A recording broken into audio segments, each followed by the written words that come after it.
নমস্কার, potted bridge indoor নার্সারির তরফ থেকে আমি আনন্দ। ইনডোর প্ল্যান্টস এবিসিডি পর্বে আমরা ইনডোর প্ল্যান্টস নিয়ে একটা সম্যক ধারণা আগের পর্বে দেওয়ার চেষ্টা করেছি।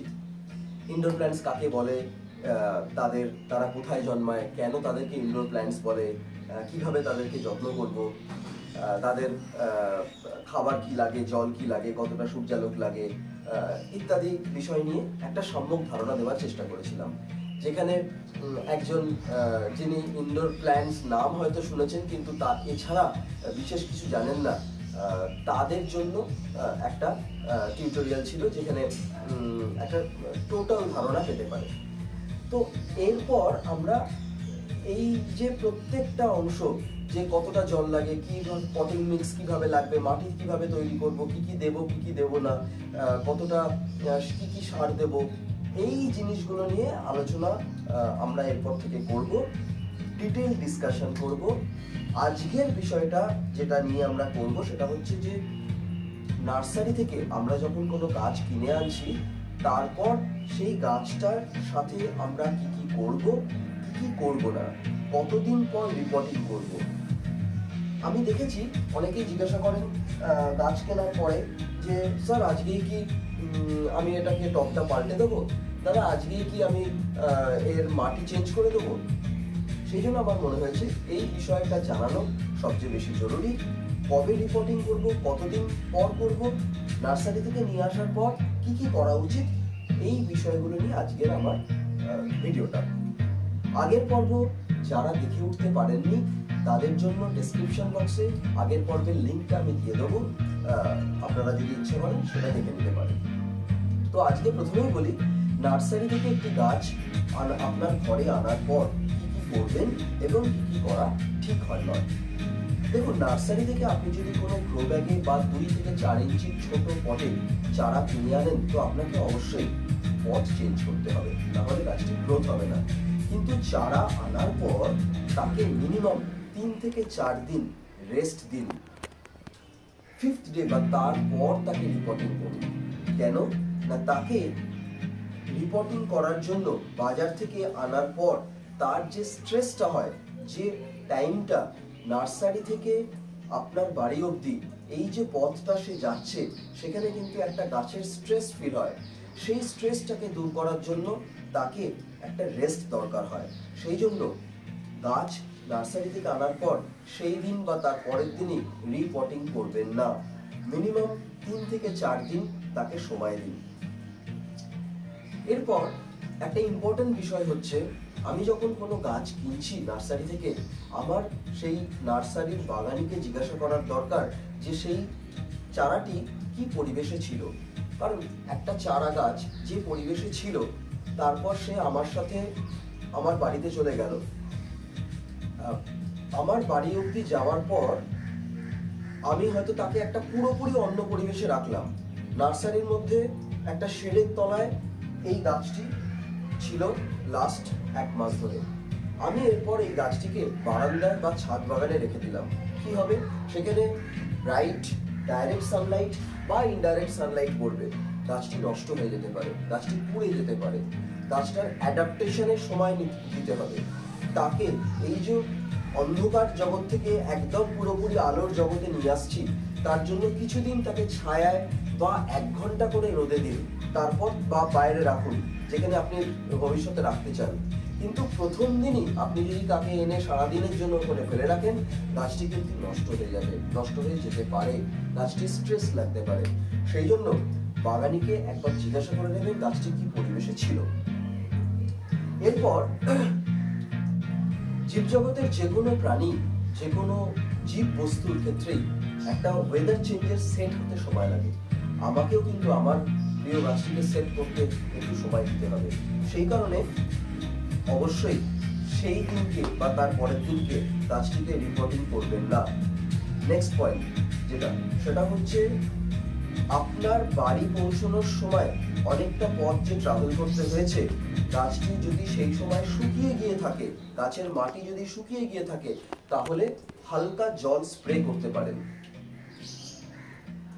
আর আপনি যখন নতুন মালিক হিসাবে গাছটিকে ঘরে নিয়ে এলেন এবং 4-5 দিন রেখে দিলেন, রাখার পর এইবার হয়তো আপনাকে রিপটিংয়ের সময় এসে গেছে। এইবার আপনি ভাবছেন যে রিপটিং করব, আপনার পট রেডি আছে, সেটা প্লাস্টিকের পট হতে পারে, সিরামিকের পট হতে পারে, মাটির টব হতে পারে, সেটা আপনার ব্যাপার। কিন্তু মাথায় যেটা আসে সেটা হচ্ছে কিভাবে একে পটিং করব, কি সয়েল মিক্স দেব, সিম্পল মাটি দেব না মাটির সাথে অন্য কিছু মেশাবো, সেগুলো নিয়ে একটুখানি ছোট্ট আলোচনা হয়ে যাক। তো আজ আমার কাছে বেশ কিছু অ্যাগ্লোনিমা প্ল্যান্ট আছে, যেগুলো কিছু আছে অলরেডি দেখুন আমি পটিং করেছি, কিছুদিন আগে আমি এগুলোকে পটিং করেছি। অ্যাগ্লোনিমার বিভিন্ন ভ্যারাইটি আমার কাছে আছে, আর কিছু আছে যেগুলো আমার কাছে গ্রো ব্যাগে আছে। তো অ্যাগ্লোনিমা গাছ প্ল্যান্ট বেছে নেওয়ার কারণ হচ্ছে অ্যাগ্লোনিমার প্রথমত অনেকগুলো ভ্যারাইটি আছে। Aglaonema snow white, aglaonema red lipstick, aglaonema pink lipstick, aglaonema red Valentine, aglaonema red Ruby. তো এই এতগুলো ভ্যারাইটি থাকার জন্য এবং আরও কিছু কারণ, যেমন এর মধ্যে এগুলো খুব সহজেই বেড়ে উঠতে পারে, ইজি টু কেয়ার। একদম যারা শুরু করছেন ইনডোর প্ল্যান্টস তাদের জন্য অ্যাগ্লোনিমা ভ্যারাইটি খুব ভালো প্ল্যান্টস, বিকজ খুব বেশি যত্নের প্রয়োজন হয় না। তো এদের সয়েল মিক্স কী লাগে, এদের পটিং মিক্স কী লাগে, সেটা আপনাদেরকে আজকে একটু দেখিয়ে দিই। কিন্তু মাথায় রাখবেন, যে পটিং মিক্স আপনাদেরকে আমি দেখাচ্ছি এটা universal potting mix for any indoor plants, even succulents and cactus.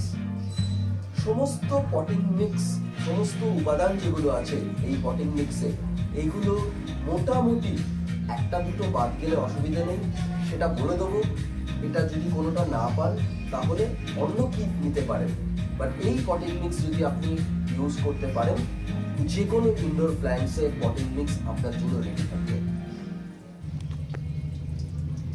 Potting মিক্সের উপাদানগুলি দেখানোর আগে একটু বলে রাখা দরকার যে ইনডোর প্ল্যান্টসের পটিং মিক্স বানানোর আগে আপনাকে কিন্তু খেয়াল রাখতে হবে যে যে পটিং মিক্স আপনি বানাচ্ছেন সেটা হবে হালকা, জল বের করে দেওয়ার ক্ষমতা রাখবে, কিন্তু সয়েল হবে পুষ্টিকর। আগের পর্বে আমরা আলোচনা করেছিলাম এই সমস্ত সো কল্ড ইনডোর প্ল্যান্টস, অর্থাৎ লো লাইট প্ল্যান্ট জন্মায় জঙ্গলে, বড় গাছের তলায়, পাথরের ফাঁকে, যেখানে মাটি প্রায় থাকেই না এবং বৃষ্টির জলও চট করে বেরিয়ে চলে যেতে পারে। তাই আমাদের পটিং মিক্স বানানোর সময় এই বিষয়গুলিকে মাথায় রাখতে হবে।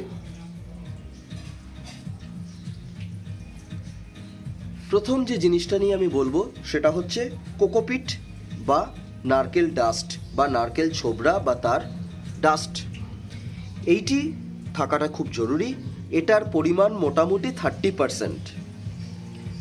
নেক্সট যে জিনিসটা আমাদের লাগে সেটা হচ্ছে ধানের খোসা। অনেকেই বলবেন এই ধানের খোসা আমরা কোথায় পাবো আজকের দিনে শহরে? তো এই ধানের খোসা যদি জোগাড় করতে পারেন খুব ভালো, যদি জোগাড় করতে না পারেন তাহলে শুকনো পাতা বা পাতা পচা সার, এই দুটো জিনিসই কিন্তু খুব হালকা জিনিস, যেটা আপনার প্ল্যান্টকে ধরে রাখতে সাহায্য করবে অথচ মাটিতে জল জমতে দেবে না। এখানে বলে রাখি, এই যে ধানের খোসা, এটা আপনি ধান ভাঙানোর কলে পেতে পারেন। আবার দেখবেন আজকের দিনে অনেকের বাড়িতেই বিভিন্ন ধরনের পাখি পোষে এবং তাদেরকে ধান খেতে দেওয়া হয়। তার পাখিরা কিন্তু ধান খেয়ে নেওয়ার পর ধানের খোসাটা ফেলে দেয়।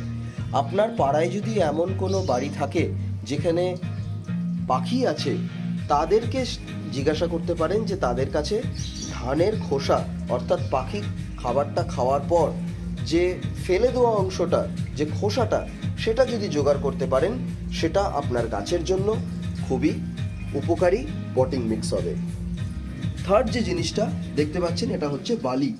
আপনি মোটা দানা বালি নিতে পারেন, সরু দানা বালি নিতে পারেন, সুরকি নিতে পারেন। সুরকি মানে ইট ভাঙার যে অংশ, এটা নিতে পারেন। এটা আপনি মোটামুটি ধরে রাখুন বালি আপনার থাকবে 30%। ফোর্থ যেটা, সেটা হচ্ছে কাউডাং কম্পোস্ট। এই হচ্ছে আমার কাউডাং কম্পোস্ট। এটা 10%। আর কি নেব? আর নেব হচ্ছে 2 টেবিল স্পুন নিমখোল। নিমখোল আপনি বাড়িতে সবসময় রেখে দিতে পারেন, আপনার যে কোনো গাছে লাগে। 2 টেবিল স্পুন নিমখোল আপনি অ্যাড করবেন। তো এর সাথে আপনি যোগ করতে পারেন সেটা হচ্ছে 1 চামচ মতো চারকোল বা কাঠকয়লা। এটা কাজ কি না, কাঠকয়লা আপনার মাটিকে ময়েশ্চার ধরে রাখবে, জল বেরিয়ে যাবে কিন্তু ময়েশ্চার ধরে রাখবে। ইনডোর প্ল্যান্টসের জন্য এই ময়েশ্চার ধরে রাখাটা কিন্তু খুবই গুরুত্বপূর্ণ একটা বিষয়। আর একটা জিনিস যেটা প্রয়োজন হয় সেটা হচ্ছে পারলাইট বা ভার্মিকুইলাইট।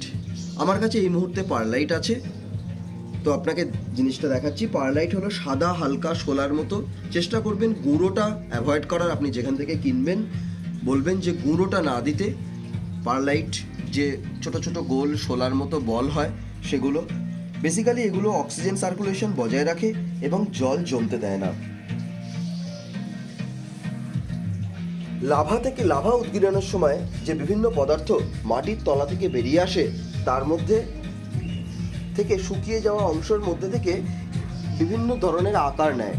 তো এই পারলাইট হচ্ছে সেরকমই একটা বস্তু যেটা জল ধরে রাখতে দেয় না, মাটিকে হালকা করে। তো এই যে সয়েল মিক্সচারটার কথা আমি বললাম, যেখানে 30% কোকোপিট বা কোকো ডাস্ট বা নারকেল ছোবড়া, ধানের খোলা, তুষ নয় কিন্তু ধানের খোলা,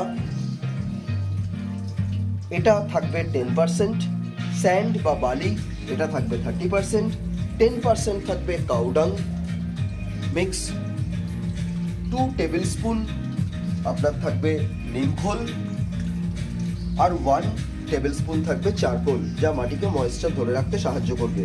আর বাকিটা 10% থাকবে পারলাইট বা ভার্মিকুলাইট। তো আজ আমরা নার্সারি থেকে গাছ আনার পর